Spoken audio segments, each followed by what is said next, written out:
नमस्कार, न्यूज 18 का digital platform देख रहे हैं आप। मैं हूं आपके साथ दिव्या सिंह।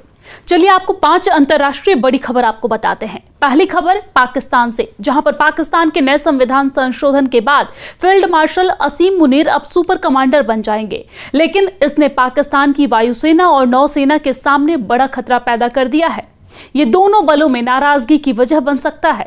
दरअसल पाकिस्तान ने हाल ही में पाकिस्तानी सेना प्रमुख जनरल असीम मुनीर को बेहिसाब ताकत देने वाले 27वें संविधान संशोधन को मंजूरी दी है और इससे खुद को फील्ड मार्शल कहने वाले असीम मुनीर पाकिस्तान के चीफ ऑफ डिफेंस फोर्स यानी कि CDF के नए पद पर पदोन्नत हो जाएंगे। लेकिन यह पाकिस्तान की एयरफोर्स और पाकिस्तानी नेवी की स्वायत्तता के लिए खतरा बन गया है। अब ये दोनों सैन्य बल पाकिस्तानी सेना के अधीन काम करने वाले हिस्से बन जाएंगे। इसके पहले पाकिस्तानी एयरफोर्स और नेवी को ऑपरेशनल आजादी मिलती है, जिसे अब कम कर दिया गया है और अब नए CDF को इन दोनों बलों पर पूरी कमांड हासिल होगी। इस संशोधन को कानूनी तौर पर भी चुनौती नहीं दी जा सकती है, क्योंकि इसमें पाकिस्तान की न्यायपालिका के ढांचे को बदल दिया गया है और एक नया फेडरल संवैधानिक कोर्ट बनाया गया है, जिसके बाद डिफेंस, सिक्योरिटी और CDF की शक्तियों से जुड़े सभी संवैधानिक मामलों पर खास अधिकार होगा।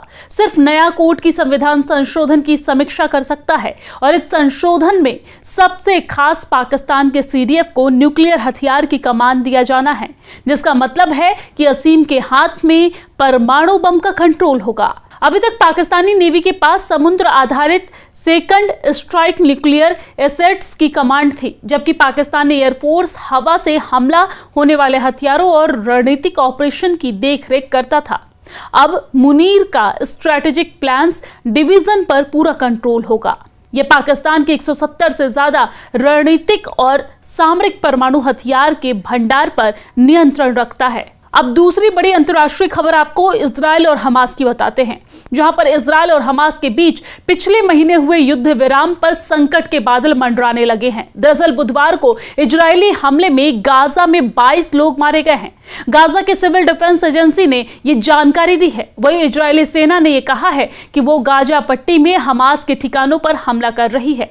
हमास के नियंत्रण में काम करने वाले सिविल डिफेंस एजेंसी ने समाचार एजेंसी को यह जानकारी दी है कि इजरायली सेना के हमले में गाजा सिटी में 12 लोग और दक्षिण खान यूनिस इलाके में 10 लोगों की मौत हुई है। इजरायली सेना ने एक बयान में बताया है कि सैनिक दक्षिण के इलाके में काम कर रहे थे जब आतंकवादियों ने उस तरफ गोलीबारी शुरू कर दी। इजरायली सेना ने इसे सीज फायर समझौते का उल्लंघन बताया है। जवाब में IDF ने गाजा पट्टी में हमास के ठिकानों की तरफ हमला शुरू कर दिया। गाजा में पिछले महीने 10 अक्टूबर को अमेरिकी मध्यस्थता के तहत इजराइल और हमास के बीच युद्ध विराम लागू हुआ था, जो भारी तनाव के बावजूद अब तक बना हुआ है। गाजा में हमास के स्वास्थ्य मंत्रालय के अनुसार युद्ध विराम लागू होने के बाद से इजराइल ने हमास के ठिकानों पर बार बार हमले किए हैं, जिसके परिणाम स्वरूप 280 से ज्यादा फिलिस्तीनी मारे गए हैं। बुधवार के हमले युद्ध विराम लागू होने के बाद इस हमले में हुए सबसे खतरनाक हमले में थे।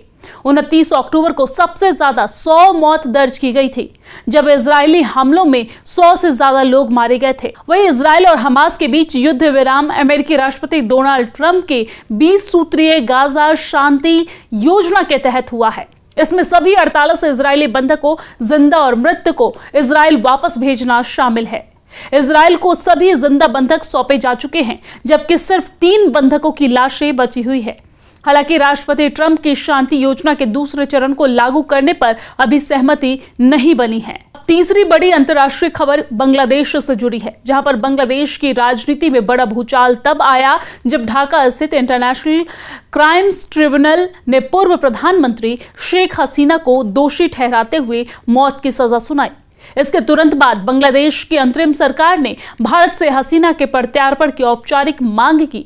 ढाका का कहना है कि 2013 की संधि के तहत भारत को यह कदम उठाना चाहिए। साथ ही चेतावनी दी गई कि इनकार को अनफ्रेंडली एक्ट माना जाएगा। हालांकि बांग्लादेश के मुख्य सलाहकार के ऑफिस ने कहा कि वो भारत के साथ अच्छे संबंध चाहते हैं और देश में मुक्त और निष्पक्ष चुनाव कराने के लिए प्रतिबद्ध हैं। मुख्य सलाहकार मोहम्मद यूनुस के प्रेस सचिव शफीकुल आलम ने CNN न्यूज 18 से बातचीत में कई मुद्दों पर अपनी बात भी रखी और तमाम चीजें विस्तार से बताई है। और चौथी बड़ी अंतर्राष्ट्रीय खबर अमेरिका से है, जहां पर अमेरिकी राष्ट्रपति डोनाल्ड ट्रंप ने व्हाइट हाउस में सऊदी अरब के क्राउन प्रिंस मोहम्मद बिन सलमान को इनवाइट किया है, जो इस वक्त अमेरिका के दौरे पर हैं। हाल ही में ट्रंप ने उनके साथ मिलकर प्रेस कॉन्फ्रेंस की और इस दौरान एक सवाल चारों तरफ गूंज गया, जिसकी वजह से होस्ट और गेस्ट दोनों ही असहज होते हुए नजर आए। हालांकि ट्रंप ने कैमरों के सामने खुद को संभाला और रिपोर्टर्स को यह सवाल पूछने पर हड़काने लगा।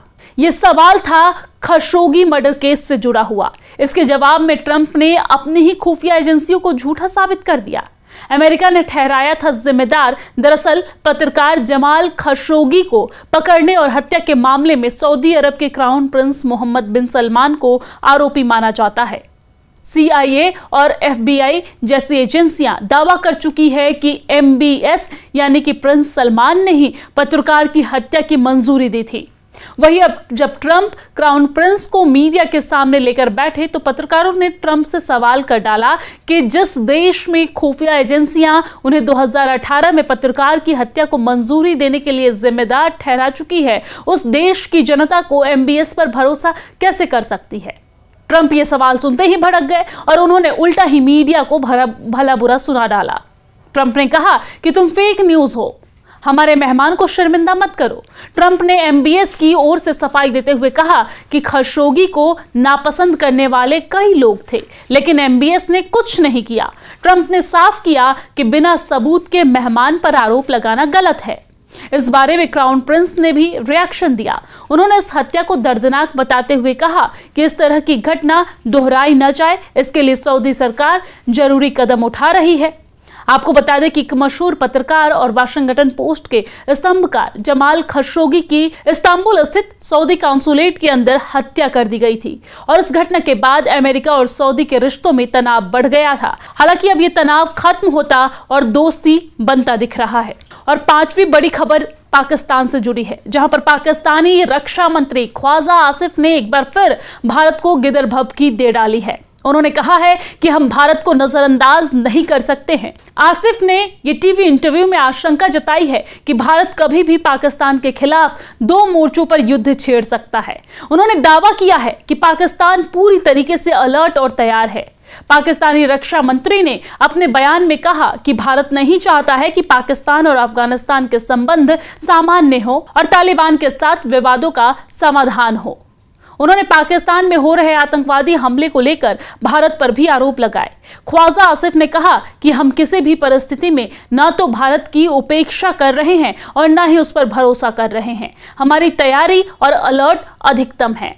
किसी सूरत में भी हम भारत पर भरोसा नहीं कर सकते हैं। मेरे विश्लेषण के आधार पर मैं भारत की ओर से पूर्ण युद्ध या सीमा पर घुसपैठ या हमले सहित किसी भी शत्रुतापूर्ण रणनीति की संभावना से इनकार नहीं कर सकता। वो दोनों मोर्चों पर हमारे खिलाफ ऑल आउट वॉर शुरू कर सकता है। जो भी उसकी रणनीति होगी, हमारी और भारत की जो सरहद है उस पर भी कोई घुसपैठ या हमला कर सकता है। हमें पूरी तरीके से सतर्क रहना चाहिए। प्रतिनिधिमंडल के भारत पहुंचने से पहले अफगानिस्तान के उद्योग एवं वाणिज्य मंत्रालय ने कहा कि अजीजी की यात्रा के दौरान बंदरगाह के माध्यम से द्विपक्षीय व्यापार को बढ़ाना चर्चा का एक प्रमुख एजेंडा होगा। अफगान मंत्रालय ने वाणिज्य मंत्री के इस दौरे को लेकर कहा कि यात्रा के दौरान अफगान प्रतिनिधिमंडल प्रगति मैदान अंतर्राष्ट्रीय प्रदर्शनी का दौरा करते हुए भारत सरकार के उच्च पदस्थ अधिकारियों से मुलाकात करेंगे। उच्च पदस्थ अधिकारियों में विदेश और वाणिज्य मंत्री, व्यापारी, निवेशक और दोनों देशों के निजी क्षेत्र के प्रतिष्ठित सदस्य भी शामिल है। इन बैठकों का मुख्य उद्देश्य आर्थिक सहयोग का विस्तार करना, व्यापार संबंधों को सुगम बनाना, संयुक्त निवेश के अवसर को पैदा करना और क्षेत्र के परगमन मार्गों में अफगानिस्तान की भूमिका को मजबूत करना है। तो ये अंतर्राष्ट्रीय 5 बड़ी खबर आपके लिए।